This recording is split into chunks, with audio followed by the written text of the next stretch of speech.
Hi everyone, how are you doing? In this video I'm going to explain what a really good email looks like. So a really good professional email, and this is a kind of standard you're looking for. If you want to get a job offer in New Zealand, you should be able to write an email like this. So I'm just on my email account. This is just a made up email. I've just made this email as an example. It's not written by a real person. Well, it's written by me, but it's not written by a client or anything. This is just a complete example. I'm just going to go through it and explain step by step why it's so good and how you can write a similar email. So this person is applying for employment as a structural engineer. And their subject line, it's to the point, acquiring about employment as a structural engineer. So it's to the point, it explains what they want. There's no bullshit in it. So that's a perfectly fine subject line to write for an email. And over here we've got Dear William. So they are addressing the person by their name, which is always good. If they don't know their name, they can just put sir, but sir or madam is fine. But if they know their name, you should always put the person's name. So we've got Dear William. You can say dear, you can say hi if you want, it doesn't really matter. New Zealand employers don't really care that much how polite you are. So hi William or Dear William is fine. And I've got your employment opportunity listed on Seek. That's the New Zealand job site Seek, really grabbed my attention. Now the next line is extremely important. It shows the company, it shows the employer straight away that this email is not copy and pasted, because most people just send the same copy and pasted email to every company. They know nothing about the company. They just copy and paste that same email, and employers know straight away that it's been copied and pasted, and it'll look like shit if it's copied and pasted. But this line here tells the company straight away that this person did not copy and paste, because what it says is, I also had a look at your company's website. Then they mention the company name, Pro Engineering, and was impressed with the scope of your infrastructure projects, including the chemical processing plant you recently designed for Auckland.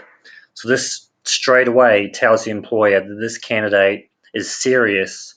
They're not copying and pasting. They've actually gone to our website and done a bit of research about our company. So this line here is extremely important. I can't stress this enough. It tells the company straight away, this email is not copy and pasted. And the next part, to give you a quick intro about me, I'm a structural engineer with 7 years experience in 3D modeling using SolidWorks and AutoCAD 3D. I have attached my CV and a couple of work samples to give you an idea of my skill set. I have worked on similar projects to what your company undertakes. So that's all fine. Maybe you can go into a little bit more detail if you want. You could add another 2 or 3 lines just to be a little bit more specific about your work experience, but that's okay. You can add a little bit more if you want, just don't add too much, maybe 2 or 3 lines to that paragraph. I'm currently working for an international engineering consultancy in India. All my work is done in English. This tells the company that you have good English. And I'm required to communicate with English-speaking clients from around the globe.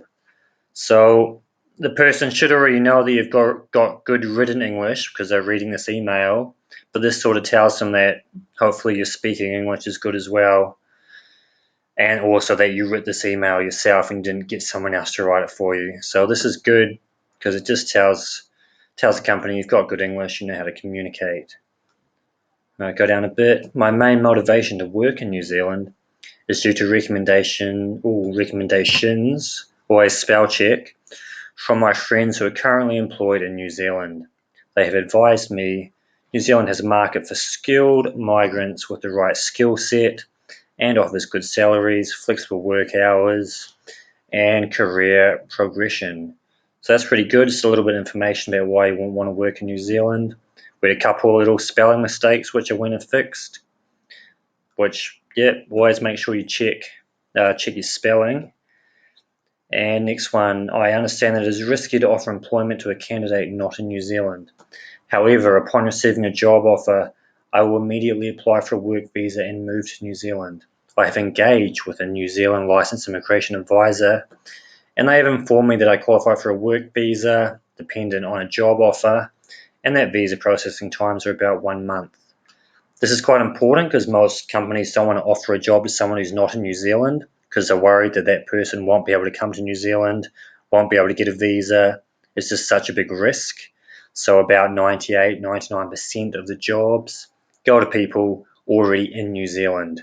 So that's why it's good to write something like this on the email, because the company really needs to know that you can actually get a visa and you can actually get to New Zealand. Some people can't. Some people don't have the right documents. They have health problems, character problems, don't have enough work experience. So this is very important. It's also important because most companies don't know how to prepare their documents for immigration. It's actually quite a big process for the company to hire a migrant worker as well. So obviously, I'm a licensed immigration advisor. I'm a bit biased, but I do recommend, if possible, engaging with a New Zealand licensed immigration advisor, because this can help convince the company to offer you a job. And the last bit, are we able to take the discussion to the next step? I'm available via phone, WhatsApp, or Skype for a chat to discuss your requirements. All the best, and I hope to hear from you soon. Cheers. Van, you can say cheers, you can say regards, you can say whatever you want. Just keep it polite. So overall, the structure of this email is really good. It gets straight to the point. It tells the employer straight away that this email is not copied and pasted, and it quickly lists your details and lists why you want to go to New Zealand. And it makes the company understand that you understand the risk to them of offering employment to someone overseas, because this is a bit that will really scare them. And the other thing is attachments. So this person is attaching their CV and a couple of work samples. So you just make sure you remember to attach that. Try and keep attachments small, like under 5 megabytes. If possible, keep it all under 2 megabytes. Because a lot of email servers in New Zealand don't like big emails. It's difficult to download the email and it's difficult to open it. So try and keep your attachments to, if possible, 2 megabytes total or less. Don't send big documents, keep it all small. Okay, I hope this email helped you.